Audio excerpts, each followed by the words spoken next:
TPCC chief Mahesh Kumar గారు కూడా అది ఇందుకు సంబంధించి మాట్లాడడం జరిగింది. మరి ఇటు హరీష్ రావు ఫోన్ ట్యాపింగ్ చేసిందే కేసీఆర్ అంటూ కూడా సంచలన వ్యాఖ్యలు చేశారు. మరి దీని మీద మీ అభిప్రాయం ఏంటి?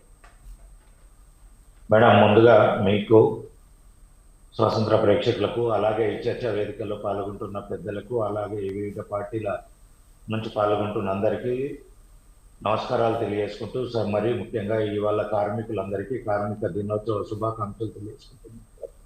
ముఖ్యంగా ఏంటంటే ఫోన్ ట్యాపింగ్ కానీ, కాళేశ్వరం కానీ, ఈ ఫార్ములా రేస్ కానీ, ఇవన్నీ కానీ పశువర్ధక శాఖలో జరిగింది కానీ, ఇంటర్మీడియట్ బోర్డులో కానీ, ఇవి ఎప్పుడు కుంభకోణాలు అన్నీ బయటకు వస్తుంటాయి అంటే, కాంగ్రెస్ ప్రభుత్వము ఏదైనా ప్రజా వ్యతిరేకతకు వస్తున్నప్పుడు, ప్రజాలో వ్యతిరేకత కనబడుతున్నప్పుడు, ప్రజలకు ఇబ్బందిగా కనబడుతున్నట్టు ప్రభుత్వము కాంగ్రెస్ ప్రభుత్వం మీద, అలాగే రేవంత్ రెడ్డి గారి మీద వ్యతిరేకత కనబడి వాళ్ళ గ్రాఫ్ డౌన్ అవుతుందన్నప్పుడే ఈ యొక్క కుంభకోణాలు అన్నీ బయటకు వస్తున్నాయి. పేపర్లో పతాక శీర్షికలో నడుస్తున్నాయి. అసలు చర్చను పక్కదారి పట్టిస్తున్నారు. అసలు రైతులు ఎదుర్కొంటున్న సమస్యలు కానీ, రైతులకు ఇప్పుడు విద్యుత్ సమస్య విపరీతంగా ఉంది. అకాల వర్షాలతోటి చాలా దగ్గర కళ్ళాల దగ్గర పంట కొనుగోళ్లు జరగక ధాన్యం అక్కడనే పోయింది. యాసంగి మక్కలు కొనలేదు. ఇప్పటికీ కూడా కొంతమంది రైతులకు గతంలో వర్షాకాలం పంట కొన్న డబ్బులే ఇవ్వలేదు. ఈ సమస్యలన్నీ బయటకు వస్తున్నాయి.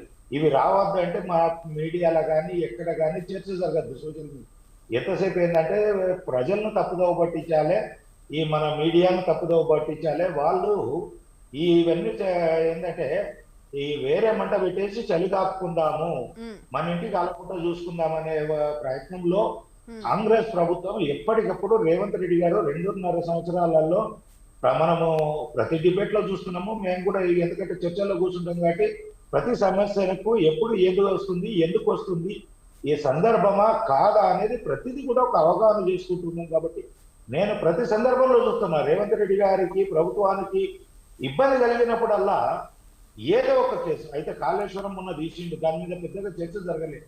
మళ్ళీ ఇవాళ ఫోన్ ట్యాపింగ్ అంటున్నాడు.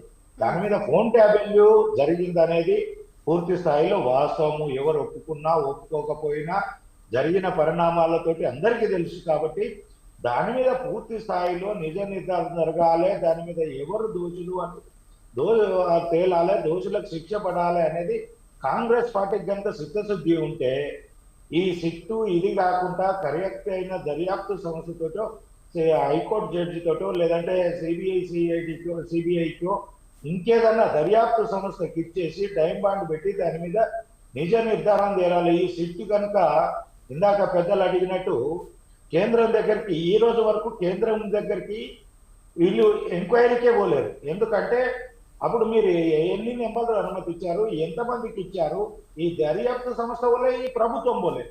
దాన్ని ఎందుకంటే రేవంత్ రెడ్డి గారు రాజకీయంగా ఉపయోగించుకోవాలి అనే ఉద్దేశంతో ఉన్నారు. కానీ దాన్ని లో ఉన్న అంటే తెర వెనుక ఉన్న వ్యక్తులు, తెర ముందు ఆడిన వ్యక్తులను బయటకు తీసుకొద్దామనే ఉద్దేశము రేవంత్ రెడ్డి గారికి లేదు. ఈ అంశమే ముందుకు పోతా ఉంది. కేంద్రానికి వీళ్ళు స్పష్టంగా హోంశాఖకు అడిగినరా, ఎవరికి అడిగినరు, ఎవరి ద్వారా ఆ నెంబర్ అనుమతి తీసుకున్నారు, ఈ సిట్టు వాళ్ళ దగ్గరికి వెళ్ళిందా లేదా అనేది స్పష్టంగా కాంగ్రెస్ నాయకులు చెప్పాలి. అక్కడికి చెప్పలేకుంటే కనుక కాంగ్రెస్ పార్టీ కూడా వారితో పాటు దోవులు వాళ్ళు ఆ రోజు చేసినారు, వీళ్ళు ఈ రోజు చేస్తున్నారు. కాబట్టి అప్పుడున్న డాటాతో పాటు ఇప్పుడు కూడా ఇస్తే, ఇప్పుడున్న డాటా కూడా ఇస్తే ఇక ఏదో అంటాం కదా, తేలుముట్టిన దొంగల్లాగా అందరు నోరు మూసుకొని కూర్చోవాల్సిన పరిస్థితి ఏర్పడుతుంది. అలాగే పరిస్థితులు కనబడుతున్నాయి. కాబట్టి ఎందుకంటే ఇది కాంగ్రెస్ ప్రభుత్వము ఒకటి దోబుచ్చులాడుతుంది, దీని మీద సమగ్రంగా ముందుకు వెళ్ళట్లేదు. కావాలంటే ఇప్పుడు కృష్ణారెడ్డి గారు మరోవైపు ఇటు నూతనంగా ఎన్నికైన ఏదైతే నియమించిన డీజీపీ సివి ఆనంద్ కూడా ఇందుకు సంబంధించి మాట్లాడడం జరిగింది. ఏదైతే ఫోన్ ట్యాపింగ్ ఆ కేసు అనేది ఫైనల్ స్టేజ్కి చేరుకుంది. త్వరలోనే ఇందుకు సంబంధించి ఫైనల్ ఛార్జ్ షీట్ కూడా కోర్టులో దాఖలు చేస్తామంటూ కూడా తెలిపారు. మరి ఏమంటారు మేడం? ఇవన్నిటిని మనము ప్రతి సందర్భంలో చూస్తాము. పులి వచ్చే అంటారు, రేపు పులి వస్తుంది, రేపు పులి వస్తుంది, మళ్ళీ రేపు పోతే రేపు వచ్చింది. ఈ వ్యవహారాలని కాదు, ఖచ్చితంగా టైం బాండ్ పెట్టి వాటి ఇప్పటిదాకా వీళ్ళు తీసుకున్న సమగ్రమైన దర్యాప్తుకు జరిగే విధంగా వీళ్ళు ఏం చేసిండ్రు, దాని విధి విధానాలు ఏంది, దాని మీద ఎప్పటికల్లా కంప్లీట్ చేస్తారు.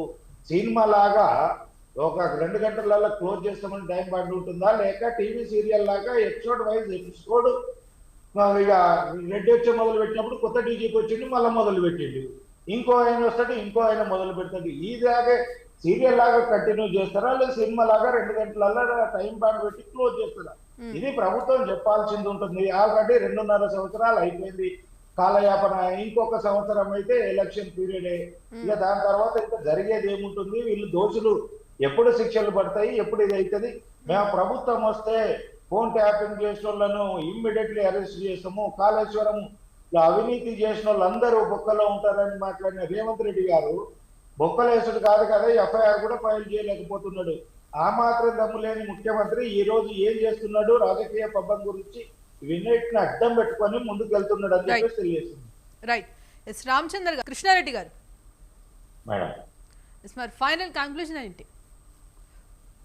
మేడం, ఇందాక అందరు మాట్లాడింది విన్నాము, బీఆర్ఎస్ నాయకులు మాట్లాడింది అంటే సత్యహరిశ్చంద్రులో మేమే వారసులము, ఎక్కడ అవినీతి జరగలేదు, మేము ఫోన్ ట్యాపింగ్ చేయలేము, ఏ దాంట్లో కూడా మేము సత్యహరిశ్చంద్రులకు వారసులం అనేలాగా మాట్లాడుతున్నారు. మరి ఎన్ని ఆరోపణలు ఎందుకు వచ్చినాయి, ఇంత విధానంగా ఎందుకు వచ్చింది, ప్రజలను మిమ్మల్ని ఇంట్లో ఎందుకు కూర్చొని పెట్టిండ్రు అనేది ఒకసారి ఆత్మ విమర్శ చేసుకోవాలి.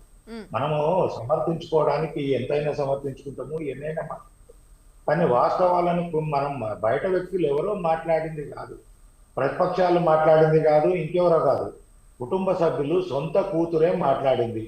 నాది కన్న కూతురుది ఫోన్ ట్యాపింగ్ జరిగింది, అలాగే సొంత అల్లుని ఫోన్ ట్యాపింగ్ జరుగుతుందా అంటే దానికి ఈ రోజు వరకు బీఆర్ఎస్ పార్టీ నుంచి సమాధానమే లేదు.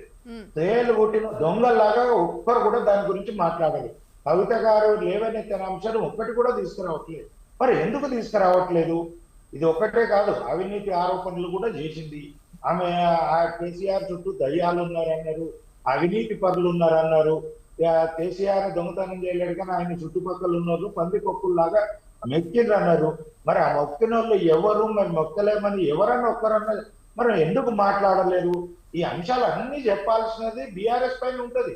ఎందుకంటే ఓడిపోయినంత మాత్రాన కాదు, తప్పు చేసిన వాళ్ళకు శిక్షలు ఎప్పటికైనా పడాలి. మనమున్న ఒక్క జీవితంలో పోతే తప్ప పండు ముసలి వరకు కూడా జరగాల్సింది ఉంటుంది. ఇంత జరిగిన తర్వాత కూడా ఇంకా అడ్డగోలుగా సమర్థించుకుంటే కనుక సమంజసం కలిగి. ఇంకోటి రామచంద్ర గౌడ్ గారు చెప్తున్నారు, దొంగ చేసేటోడు అన్ని ఆధారాలు దొరకకుండా చేస్తాడు, లేకుంటే పట్టుబడేటట్టు దొంగతనం చేస్తే వాడు దొంగ ఎందుకు అవుతాడు?